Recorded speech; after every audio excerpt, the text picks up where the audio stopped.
O processo ativo de morrer e a dissolução dos 4 elementos. Cintilante é a água em uma bacia, escura é a água no oceano.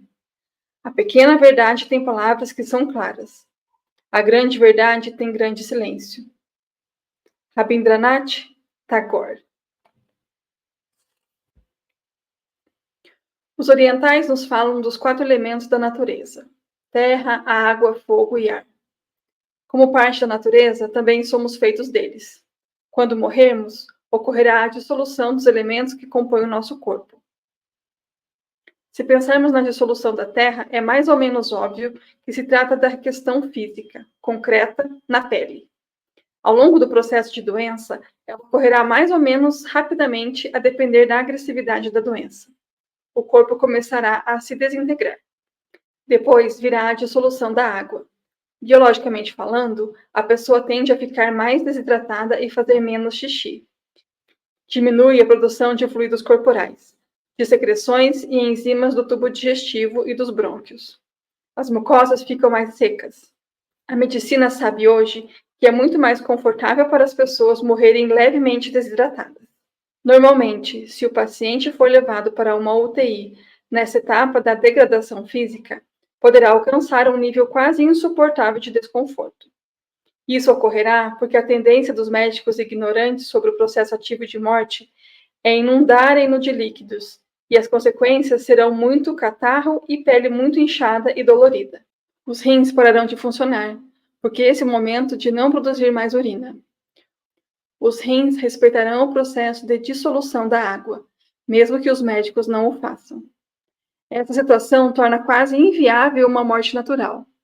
Imagine a luta de um corpo que morre contra toda essa saga de intervenções que só atrapalham, pois não podem impedir nada. Pacientes que experimentam a etapa da dissolução da água têm certo processo de comportamento muito característico. Tendem a ficar mais introspectivos. Olham para dentro de si e para dentro da própria vida. Chega o momento da verdade, de encarar com honestidade o caminho percorrido. Nessa hora, alguém pode prescrever um antidepressivo. Sabemos que não se pode ficar quietinho e pensativo na sociedade de hoje. Seremos rapidamente questionados. O que está acontecendo com você? Você não pode desanimar. Você tem que lutar, tenha fé. Parece não ser permitido olhar para o sentido de tudo o que está acontecendo e buscar a nossa essência de vida. Mas a revelia das imposições da sociedade e dos antidepressivos, o processo de dissolução da água acontecerá com todos. Se estiverem em um momento assim e o antidepressivo for prescrito sem indicação verdadeira, o paciente não sofrerá ao revisitar seus caminhos e suas escolhas, mas tampouco conseguirá ser feliz e se sentir realizado com o que lhe restou. Os sentimentos e os estímulos emocionais chegam a um paciente mal medicado envolto em celofane. Haverá apenas a ausência de sentir o que quer que seja. Só o vazio acontece. Esse paciente não sente frio, calor, não sente emoção, não sente nada. Suponhamos então que não tenham passado o antidepressivo e a pessoa vá ficando um pouco mais triste. Então a família fala: "Você está triste? Não está reagindo?" Sim, está reagindo. Está reagindo internamente, mergulhando fundo como nunca antes, buscando a si mesma dentro da própria essência.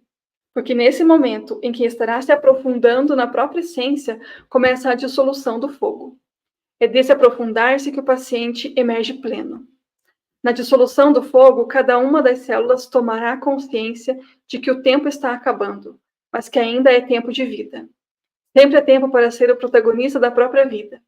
Mas na dissolução do fogo, encontramos o espaço de manifestação mais pleno dela.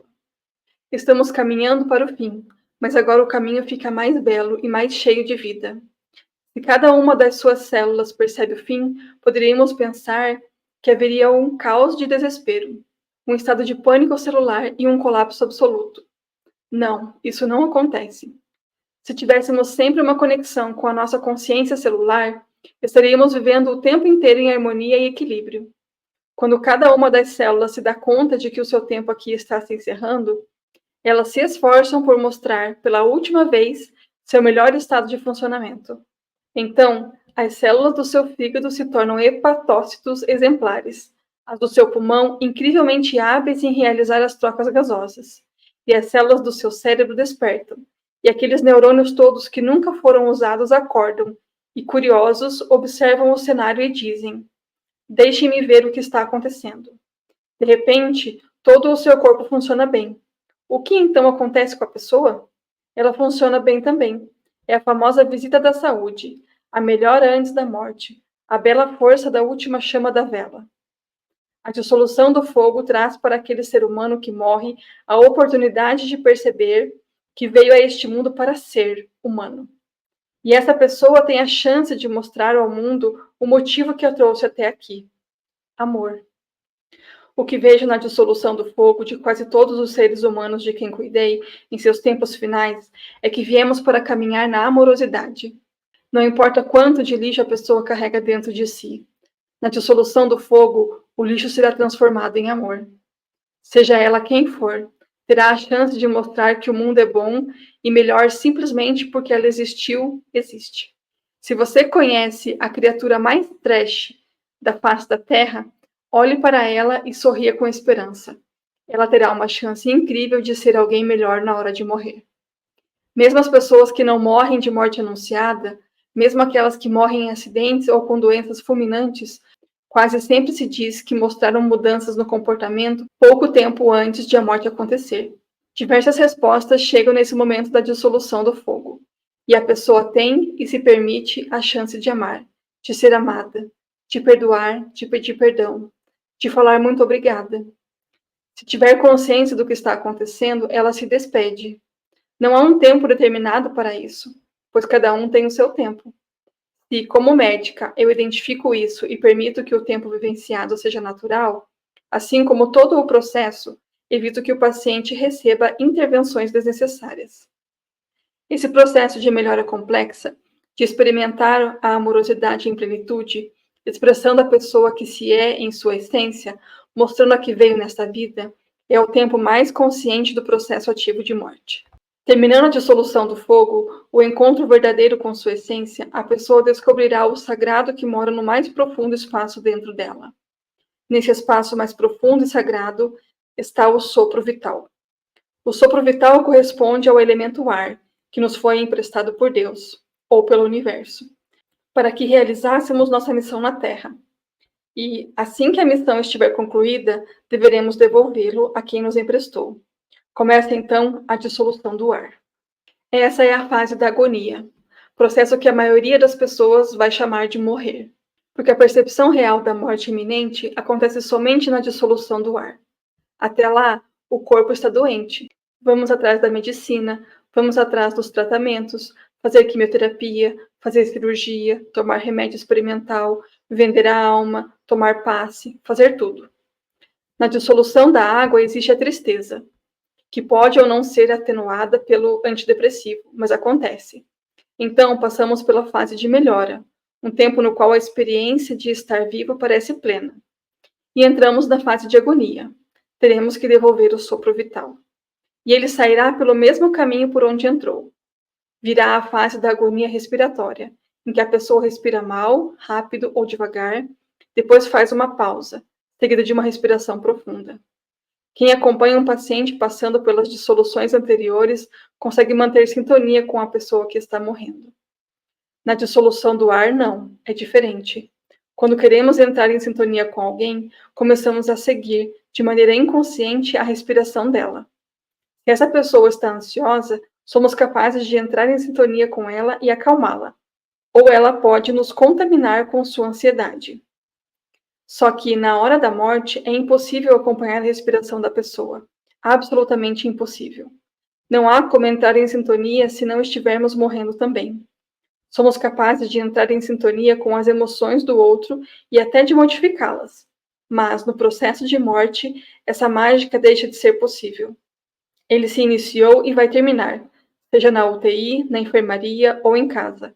A morte não escolhe lugar. Acompanhar alguém nesse momento é a experiência mais íntima que podemos experimentar junto ao outro ser humano. Nada pode ser mais íntimo do que compartilhar com alguém o processo ativo de morrer. Nem sexo, nem beijo, nem confidências. Naquele momento, buscaremos o sentido de estar ao lado de quem está morrendo. Quem está morrendo buscará o sentido de estar ali. Virão questionamentos dos pesos, dos fardos, dos medos, das culpas, das verdades, das ilusões. Tudo ali, exposto, verdadeiramente nu. A pessoa que morre está nua, liberta de todas as vestes físicas, emocionais, sociais, familiares e espirituais. E por estar nua, consegue nos ver da mesma forma. As pessoas que estão morrendo desenvolvem uma habilidade única de ver. Estar ao lado de alguém que está morrendo é desnudar-se também. Por isso, a importância de trabalhos como o meu. Quanto tempo esse período vai durar? Ninguém sabe ainda. Esse não saber do tempo nos traz a possibilidade de vivenciar o momento presente. Ele nos traz a oportunidade de experimentar a plenitude. Quando dizemos que nos sentimos plenos, é porque estamos com o pensamento, o sentimento, a atitude e o corpo, todos juntos, no mesmo lugar, ao mesmo tempo. Estar ao lado de alguém que se aproxima da morte pode ser um momento de plenitude na nossa vida, algo que ocorre rápida e fugazmente. A morte, do outro ou nossa, será uma rara ou até única experiência de estarmos verdadeiramente presentes na nossa vida. A verdade pode matar? O bom é que a verdade chega a nós como um sentido secreto das coisas. Nós terminamos adivinhando, confusos à perfeição. Clarice Lispector. Dizem que falar a verdade para o paciente com uma doença grave pode matá-lo antes da hora.